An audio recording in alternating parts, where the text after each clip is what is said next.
पूर्णेन्द्र सुंदर मुखा अरविंद्र नेत्रा कृष्णाकरं किमपि तत्त्वमहं न जाने कृष्णं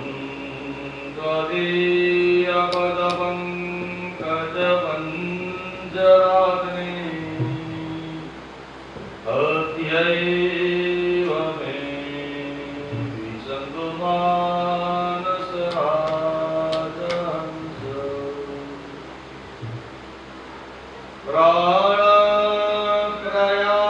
प्राणप्रयाणसमये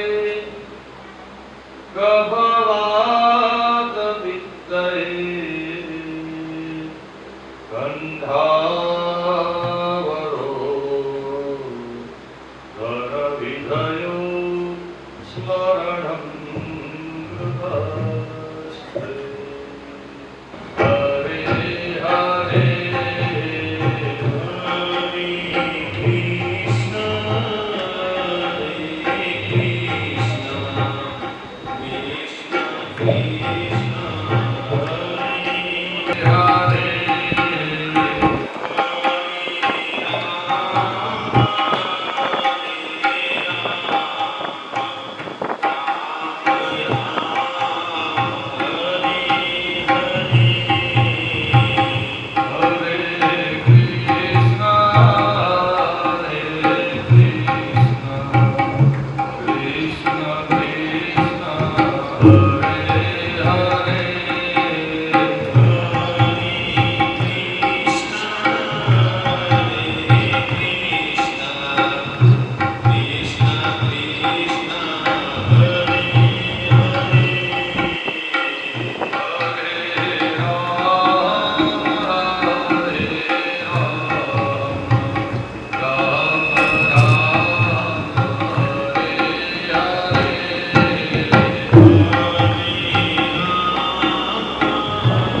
અભ્યાસ કરવાનો શ્રી શુકવાદ વરિયાને સતે પ્રશ્ન કૃતો લોકહિતં નૃપઃ આત્મવિદ સમંતુષા શ્રોત્રવ્યાધિસૂયઃ પરઃ. સુખદેવ મહારાજ રાજા પરીક્ષિતને ગંગાના એવા પવિત્ર નદીના કિનારે આ શ્રીમદ ભાગવતનું પિયુષપાન કરાવ્યું. સવારના પ્રાર્થના કથા શ્રવણ કરતા આપણે મધ્યાહનના સમયમાં જ્યારે કથાને વિરામ આપી ત્યારે પરીક્ષિત રાજાએ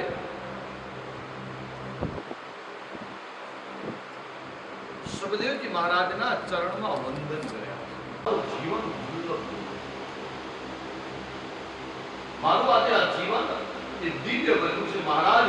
આજે હું આપના ચરણમાં વંદન કરું છું. કારણ કે ભાગ્યો કહે બહુ જન્મ સમર્થિ દેગા સતસંગ ચલવ દે પુરુષામ બલાવ.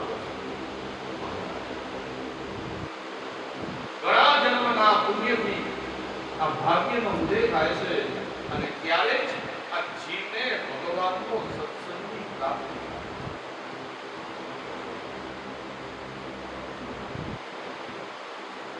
અને આ જીવનની અંદર જ્યારે ભગવાનના સત્સંગની પ્રાપ્તિ થાય છે ત્યારે આ મનુષ્યના શરીરમાંથી કામ, ક્રોધ, લોભ, મોહ આદિ આસુરી સંપત્તિનો નાશ થાય છે અને મનુષ્યના વિવેકની અંદર બુદ્ધિની પ્રાપ્તિ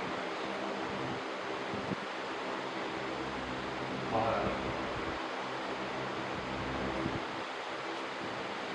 હું આપના ચરણમાં વંદન કરું છું. પરીક્ષિત રાજાએ ખૂબ વિનયપૂર્વક સુખદેવજી મહારાજના ચરણમાં વંદન કરી વિવેકપૂર્વક તેનું પૂજન કર્યું છે અને બે હાથ જોડીને પ્રાર્થના કરીને કહ્યું છે, મહારાજ હું એક અપરાધી ક્ષત્રિય છું.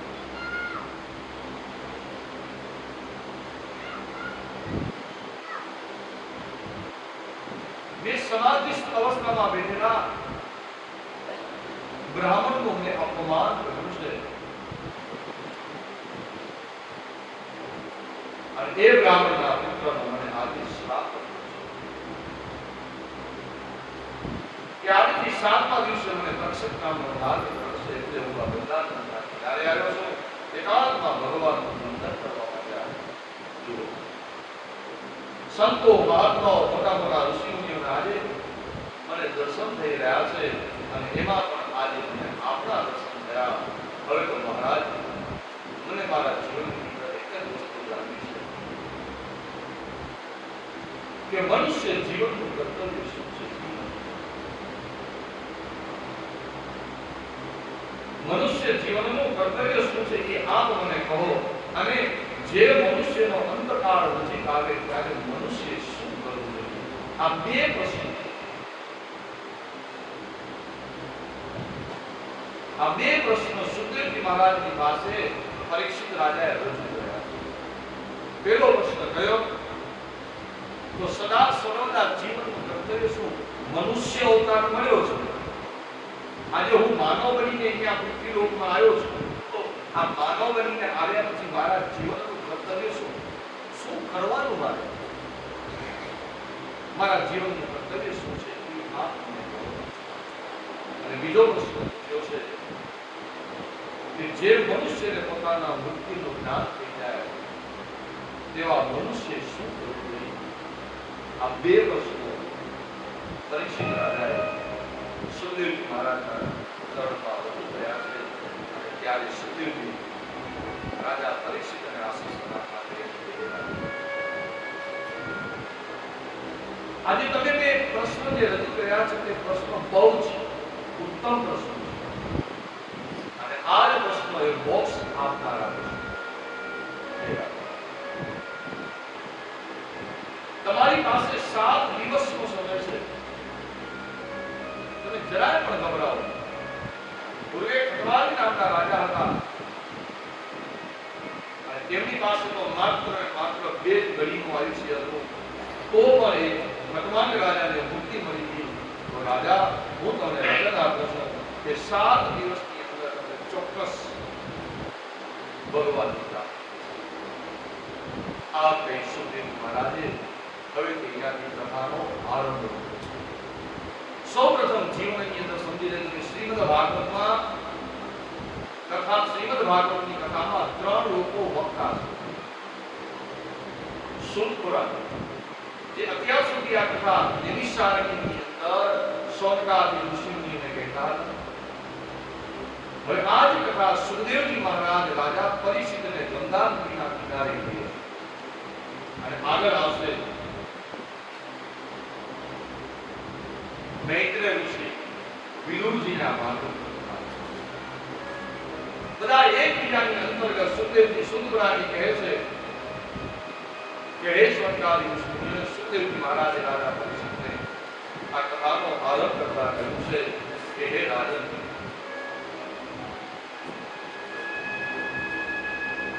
તમારા જીવનની અવધિ 7 અંતકાળ નજીક આવે ત્યારે સૌપ્રથમ શું કરવું જોઈએ? એ અંતકાળ નજીક આવે ત્યારે સૌપ્રથમ મનુષ્ય પ્રથમ તો પોતાના મૃત્યુનો ભય કરે. આ મોહ માયાનો ત્યાગ. હવે અંતકાળના સમયની અંદર એટલે કહ્યું તો વૃદ્ધાવસ્થા આવે ત્યારે હવે મારો દીકરો મને નથી બોલાવતો, મને બોલાવે નહીં. આ અંતકાળમાં નામ સર્જાતા આવે. એટલે સુખદેવજીએ તરત જ કહ્યું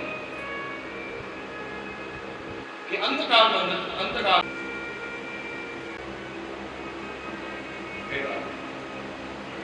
પૂર્વે હું અવધૂતની શ્રવણ કર્યું અને આ પ્રત્યે શ્લોક શ્રવણ કરતા જ મારું મન તેમાં આકર્ષાયું અને હું મારા પિતાના પાસે અને 18,000 શ્લોક વાળી શ્રીમદ ભાગવત શ્રીના આકર્ષણ છે. વધે આ ભાગવતનો મહિમા બહુ જ મોટો છે. વધે સાંભળજો ભાવતી હે ભાગવત સાંભળજો ભાવતી રે ભાગવત સાંભળજો ભાવતી રે ભાગવત સાંભળજો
ભગવાન શ્રી હરિનામનો સ્તુતિ કરીએ અને બીજા સાથે ભગવાનના આગળ વધારીએ.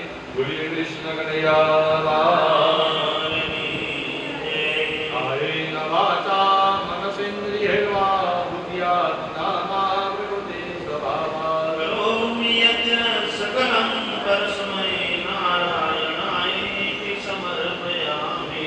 નારાયણાયેતિ સમર્પયામિ. હે કૃષ્ણ ગોવિંદ ગોવિંદ ગોપાલ. કૃષ્ણ ગોવિંદ ગોવિંદ ગોપાલ. કૃષ્ણ ગોવિંદ ગોવિંદ ગોપાલ. કૃષ્ણ ગોવિંદ ગોવિંદ ગોપાલ. ભજ મુરલી મનોહર નંદલાલ. કૃષ્ણ ગોવિંદ ગોવિંદ ગોપાલ. કૃષ્ણ ગોવિંદ ગોવિંદ ગોપાલ.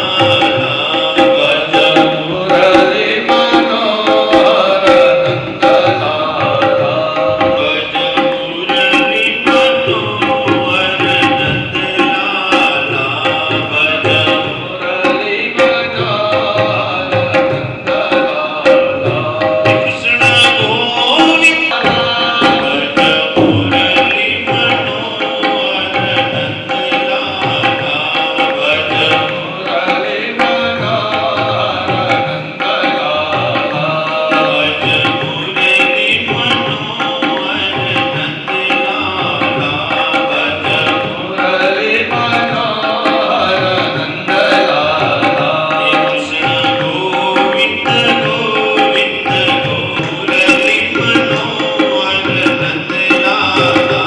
ગોવિંદ ગોવિંદ ગોપાલ.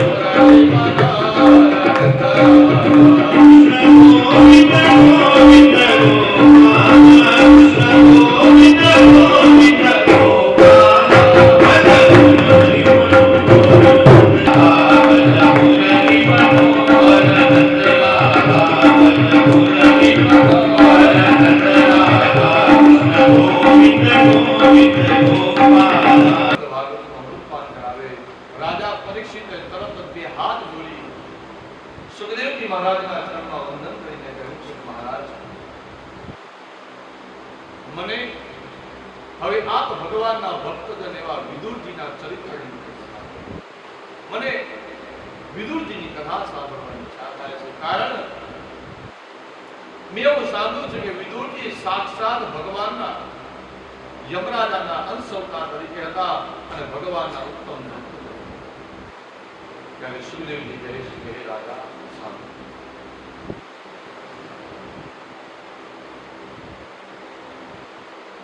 કુરુક્ષેત્રની અંદર એટલે કે હસ્તિનાપુરની અંદર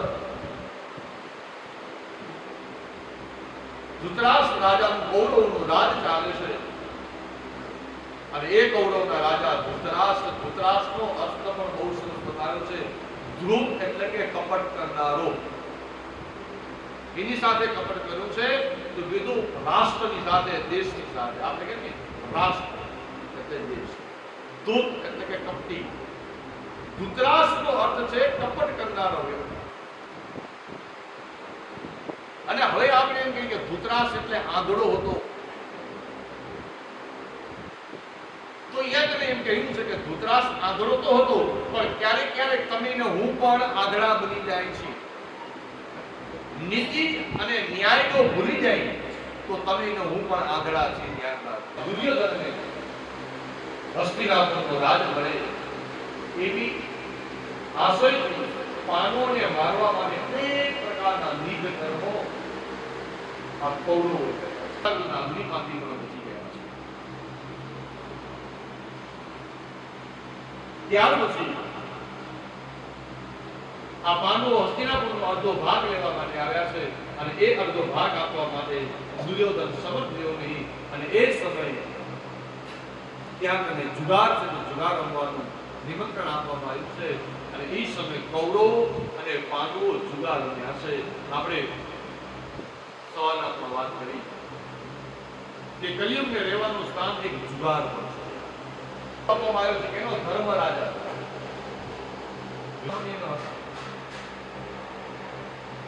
અંદર બેઠા ત્યારે યુધિષ્ઠિર રાજાની પણ બુદ્ધિ ભ્રમિત બીજું હોય ને ત્યાં તમારે મારે જવું પડે.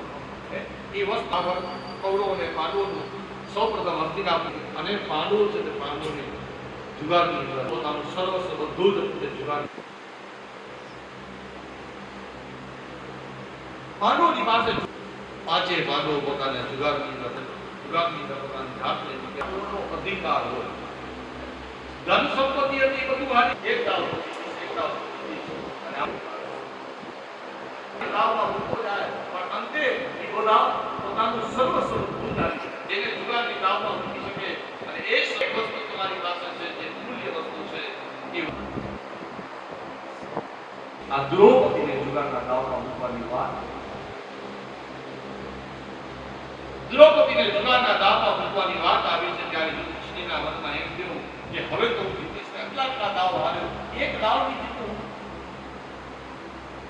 અને એ સમય યુધિષ્ઠિર રાજાએ પોતાના જરાસંધ ખોટું થાય છે છતાં પણ કોઈ નથી બોલતું એટલે શરમના લીધે આપણે નથી બોલી શકતા. અને આપણે એમ થાય કે હું ઊભો થઈશ તો હું પાદરો બનીશ. પણ સાહેબ એક વ્યક્તિને તો નિમિત્ત બનવું જ પડે છે. ધ્યાન રાખો. એક વ્યક્તિ જો નિમિત્ત બને છે એટલે એક વ્યક્તિની ચિંગારી જો ઊભી થાય ને તો એ જ સમયે ચિંગારી એ મોટું સ્વરૂપ લઈ લે છે. અને તમે જે અધર્મ થતો તે અધર્મને તમે અટકાવી શકો છો. આ મહાભારતના યુદ્ધની અંદર આ જ વસ્તુ હતી કે જ્ઞાની વ્યક્તિ બોલ્યા નહીં એટલે આ બધું સર્જન થયું. મૂળ કારણ આ જ હતું. આ ભીષ્મ પિતા ગુરુ દ્રોણાચાર્ય દુષ્ટ સુપઈ અટકાવી ન શકત, બધાએ અટકાવી શકત સાહેબ, પણ કોઈ બોલી શક્યું નહીં. બધાએ મૌન રહ્યા. એટલે કીધું કે સૌથી મોટામાં મોટો જો કોઈ અપરાધ હોય ને તો તમારો મૌન. અસત્યને છુપાવવા માટે જો તમે મૌન રહેતા હો તો તમે સૌથી મોટામાં મોટો અપરાધ કરો છો. યાદ રાખજો. ત્યાં કરે સૌથી મોટામાં મોટો અપરાધ વિશ્વ પિતા દ્રુપદ છતાં પણ એનામાં આટલી બધી શ્રાસ્તા આવી ક્યાંથી? કેમ મારા પતિ આજે મૌન બનીને બેઠા છે? કેમ મારા પતિ મારું રક્ષણ નથી કરી શકતા? ત્યારે દુર્યોધન કહેવા લાગ્યો, હે પાંચાલી સાંભળ, આ તારા પાંચ પતિઓ એ મારા દાસ બની ગયા છે. પોતાની જાતને જુગારના દાવમાં એને મૂક્યા છે ને એ જુગારના દાવમાં પોતાની જાતને હાર્યા છે. હવે તો એ મારા દાસ છે.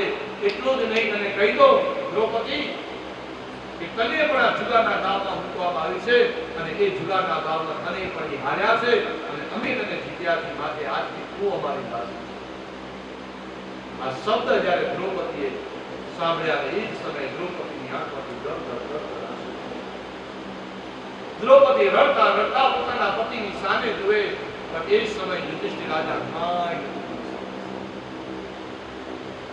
યુધિષ્ઠિરની સામે બે હાથ જોડી વિનંતી કરીને કહે છે કે હે પતિદેવ સાંભળો,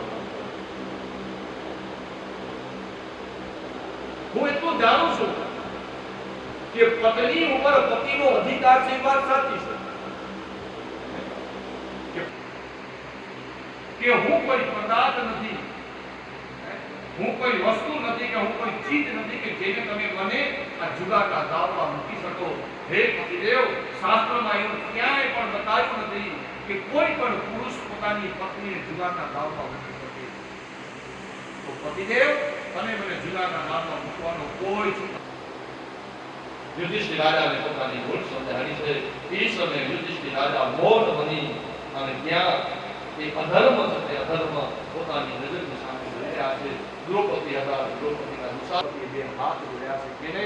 ભગવાન શ્રી હરિને, ભગવાન શ્રી કૃષ્ણને પ્રાર્થના કરી છે કે હે પ્રભુ, આ ભર સભાની અંદર, અધર્મીઓની આ સભાની અંદર આજે મારી આબરૂ લૂંટાય છે. ભગવાન, એક અબલા સ્ત્રીની જ્યારે આબરૂ લૂંટાય છે, ત્યારે એક અબલા સ્ત્રી આજે તમારા શરણે આવીને તમને પ્રાર્થના કરે છે કે પ્રભુ, મન, વચન અને કર્મથી જો મેં તમારી ભક્તિ કરી હોય તો ભગવાન આજ મારી યાદ રાખજો. આમ ભગવાન શ્રી કૃષ્ણને યાદ કરે છે. શ્રી કૃષ્ણ ભગવાન શ્રી કૃષ્ણે દ્રૌપદીનું રક્ષણ કર્યું છે, દ્રૌપદીની લાજ રાખી છે અને દ્રૌપદીની આબરૂ બચાવી. અને બીજી બાજુ ભગવાન શ્રી કૃષ્ણના જગતની બોધ આપ્યો છે કે કોઈનો ભાર ન રાખે, મહાભારતની કથા બતાવે છે કે ભગવાન શ્રી કૃષ્ણ પોતાની 8 પ્રકારની સાથે ખેતરની અંદર શેરડી ખાવા માટે જાય છે અને એની સાથે 8 પ્રકારની સાથે ભગવાન શ્રી કૃષ્ણની સાથે દ્રૌપદીના ભેટ થાય છે. એટલે દ્રૌપદી સાથે ભગવાન શ્રી કૃષ્ણ જ્યારે શેરડી ખાય છે, શેરડીનો સાતો ચીરતા એ સમયે ભગવાન શ્રી કૃષ્ણના હાથની અંદર છાતાનો ચીરો લાગ્યો એટલે ભગવાનના હાથમાંથી લોહી નીકળવા લાગ્યા. અને એ સમયે ભગવાનના હાથમાંથી જ્યારે લોહી નીકળે છે ત્યારે 8 પ્રકારની ત્યાં હાજર છે, પણ બધા એકતામાં બની ગયા. શું કરું? પાટો ગોતવા લાગ્યા, પણ કોઈને ભગવાનના હાથમાં બાંધવા માટે પાટો રખતો નથી. અને એ સમયે એક બેને પોતાના ભાઈના હાથમાંથી નીકળતા લોહી પોતાની જે સાડી હતી તે સાડી તોડી નાખી અને એ સાડી તોડી તેમાંથી ચીથડો કાઢી અને ભગવાન શ્રી કૃષ્ણના હાથમાં પાટો બાંધ્યો છે. એનું ઋણ આજે ભગવાનની પ્રત્યાશ વાત રહે. આમ શરત પ્રમાણે 12 વર્ષનો વનવાસ ભોગવવા માટે પાંડવો નીકળ્યા છે. તેમની પત્ની દ્રૌપદી સહિત માતા કુંતી 12 વર્ષનો વનવાસ ભોગવ્યો. 13મું જે વર્ષ હતું તે વર્ષ અજ્ઞાનતાની અંદર, એટલે જે અજ્ઞાતવાસ તરીકે રહેવાનું હતું. એટલે કોઈને પણ ખબર ન પડી કે આ અર્જુન છે કે ભીમસેન છે કે આ દ્રૌપદી છે. એટલે છુપાઈને રહેવાનું હતું. આમ 13 વર્ષનો વનવાસ પૂર્ણ કર્યો પાંડવોએ. 13 વર્ષનો વનવાસ પૂર્ણ કરી વળી પાછા હસ્તિનાપુરનો ભાગ આપવા માટે તૈયાર થયો. તે તૈયાર થયો જ અને પાંડવોના મોઢા ઉપર એને કહી દીધું છે કે હે પાંડવો, તમને હસ્તિનાપુરનો રાજ મળશે જ નહીં. અને જો તમને હસ્તિનાપુરનો રાજ જોઈતું હોય તો અમારી સાથે યુદ્ધ કરો. યુદ્ધ કરશો ને તમારો વિજય થશે તો જ તમને હસ્તિનાપુરનો ભાગ મળશે, બાકી હસ્તિનાપુરનો ભાગ મળશે. આમ કહી પાંડવોને ત્યાંથી કાઢી મૂક્યા. પાંડવો ગયા ઉભી થઈ ભગવાન શ્રી કૃષ્ણના શરણમાં ગયા છે. દ્વારિકાની અંદર આવી ભગવાન શ્રી કૃષ્ણ પરની વાત કરી કે પ્રભુ, અમે અમારા હસ્તિનાપુરનો અડધો ભાગ લેવા ગયા, પણ દુર્યોધને સ્પષ્ટ કરતા કહી દીધું છે યુદ્ધ કર્યા વિના હસ્તિનાપુરનો ભાગ માટે હવે આપણે બધા યુદ્ધની તૈયારી કરીએ. ત્યારે ભગવાન શ્રી કૃષ્ણએ પાંડવોને આશ્વાસન આપ્યું. પાંડવોને આશ્વાસન આપીને કીધું કે હે પાંડવો, સાંભળો, યુદ્ધ કરવું એ સહેલી વાત નથી. બોલવું સહેલું છે કે યુદ્ધ કરી નાખે, યુદ્ધ કરી નાખે. યુદ્ધ ન થાય એના માટેના ભગવાને બંને એટલા પ્રયત્નો ભગવાને કર્યા. અને યુદ્ધના જ્યારે જ્યારે યુદ્ધ થાય ત્યારે ત્યારે એની અસરો આપણે જોઈ છે. ત્યારે તો આપણા દેશ, આપણા વર્લ્ડની અંદર બહુ મોટી ખાલી બોલવું સહેલું છે કે યુદ્ધ કરી નાખો, જ્યાં સુધી જાય. ભારત પાકિસ્તાન યુદ્ધ થઈ જાય, જ્યાં સુધી જાય એક ખરાબ થઈ જાય. સાહેબ બોલવું સહેલું ખાલી 2 દિવસ લાઈટ નથી આવતી. રાતના કીધું હતું કે 12 વાગ્યાથી 2 વાગ્યા સુધી બંધ છે. ઓ હા, ગરમી કેવી થાય. હા, ઉભી થઈ જાય. તો ભગવાનને અર્પણ કર્યું. તો કહેવાનો મારો મતલબ તમે એટલું જ છે ધ્યાન રાખો કે ભગવાન પદાર્થની સામે ક્યારેય પણ જોતા નથી. ભગવાન તમારો ને મારો ભાવને જુએ છે કે ભગવાન ભાવના વિચાર છે. તો ભગવાનને કરેલું જે પ્રેમથી આપીએ છીએ એ ભગવાનથી પ્રેમથી એનો સ્વીકાર કરે છે. ભગવાન પ્રેમથી એનો સ્વીકાર કરે છે. ધ્યાન રાખજો. એક શ્રીમંત વ્યક્તિ એટલે એક પૈસાવાળો વ્યક્તિ 1000 રૂપિયા કિલાની મીઠાઈ ધરાવે અને એક ગરીબ વ્યક્તિ ખાલી 5 રૂપિયાની સાકર પણ જો ભગવાનને ધરાવે છે ને તો કોઈ ભગવાન છે ભગવાન એ 5 રૂપિયાની સાકરનો પણ ભગવાન સ્વીકાર કરે છે. એટલે એવું મનમાં વિચાર ન કરો કે ભગવાને ખાટા મારી કર્યું તો પેલા ધરાવવા પડે. તમારી પાસે તમારી શક્તિ જે હોય એ પ્રમાણે તમે ભગવાનને અર્પણ કરો. ભગવાનને આપવાની ભાવના તમારી હોવી. હું જે લઈ જાઉં છું એ ભગવાનને અર્પણ કરું. તો અહીંયા તમે ભગવાન સામેથી આકા બહુ જ લાગે છે. એટલે ઈશ્વરને ભગવાન જેવી માંગણી કરી વિદુરજી પોતાની પત્ની સુરભાદેવી દ્વારા કે દેવી એમ કરો ઘરમાં જે કેળા પડી છે ને એ તમે ભગવાનને કેળા જમાડો. હમણાં હું દોડતો જાઉં અને ભાજી તોડી આવું. અને એ જ સમયે વિદુરજી ભાજી તોડવા માટે ગયા છે. ત્યાં કને વિદુરજીની પત્ની સુરભા કે ભગવાનને કેળા જમાડે છે. સંતોને મહાત્માએ કહ્યું છે કે સુરભા દેવી ભગવાન જ્યારે એના ઘરમાં પધરામણી કરીએ ત્યારે સુરભા દેવી પોતાના દેવું માન ગર્ભને નીચે ફેંકવા લાગી અને ભગવાનને કેળાની છાલ આપવા લાગી. છતાં પણ ભગવાનની કેળાની છાલ તોડી દીધી. એટલામાં વિદુરજી ભાજી તોડીને દેવા આવ્યા અને જોયું પોતાની પત્ની કે કેળાની છાલ ભગવાનને આપે છે અને કેળાનો ગર્ભ તો નીચે પડ્યો છે.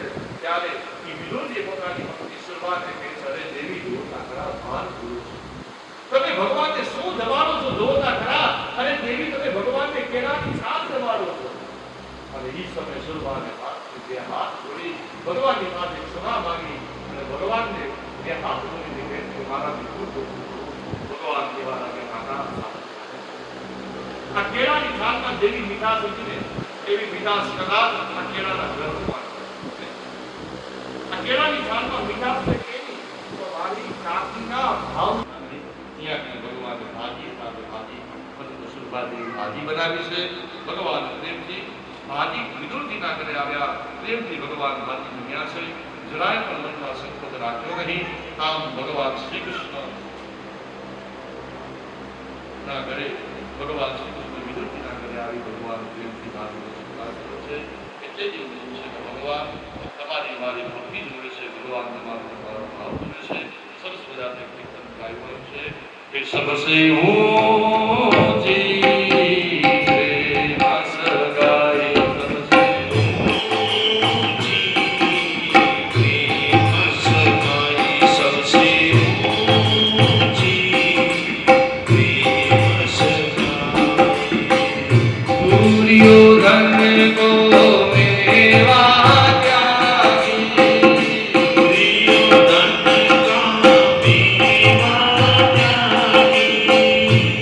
you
जोदायक फलचार बुद्धिहीन तन जान के सुमिरो पवन कुमार बल बुद्धि विद्या दे मोहे हरहु कलेश विकार जय हनुमान ज्ञान गुण सागर जय कपीस तिहु लोक उजागर रामदूत अतुलित बल धामा अंजनी पुत्र पवन सुत नामा महावीर विक्रम बजरंगी कुमति निहार सुमति के संगी कंचन बरन विराज सुबेसा कानन कुंडल कुंचित केश हाथ वज्र ध्वजा विराज कांधे मूंज जनेऊ साजे राम काज करिबे को आतुर प्रभु चरित्र सुनिबे को रसिया राम लखन सीता मन बसिया सूक्ष्म रूप धरि सिर दिखावा विकट रूप धरि लंक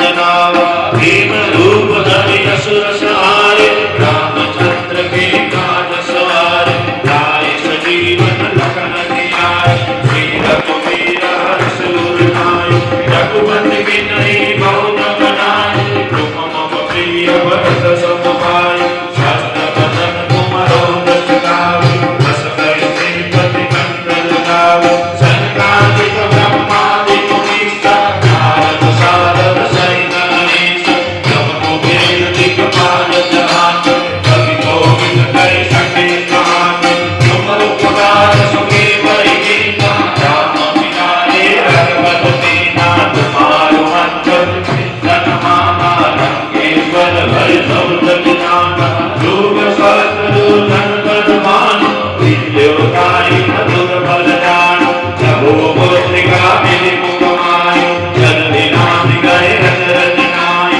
दुर्लभ काज जगत के जेते सुगम अनुग्रह तुम्हारे तेते राम दुआरे तुम रखवारे रसमत आज्ञा बिनु पैसारे सब सुख है तुम्हारी शरणा तुम रक्षक काहू को डरना आपन तेज समारो आपे तीनों लोक आपने आपे भूत विनाश निकल नहीं आवे महावीर जब नाम सुना नासे रोग हरे सब पीरा जपत निरंतर हनुमत वीरा संकट से हनुमान छुड़ावे मन क्रम भजन ध्यान लो लावे हनुमत नाम तपस्वीरा नाथ के काज सकल तुम साजा और मनोरथ जो कोई लावे सोई अमित जीवन बल पावे चारों जुग बल धाम तुम्हारा हे पद सिद्ध जगत उजिया साधु संत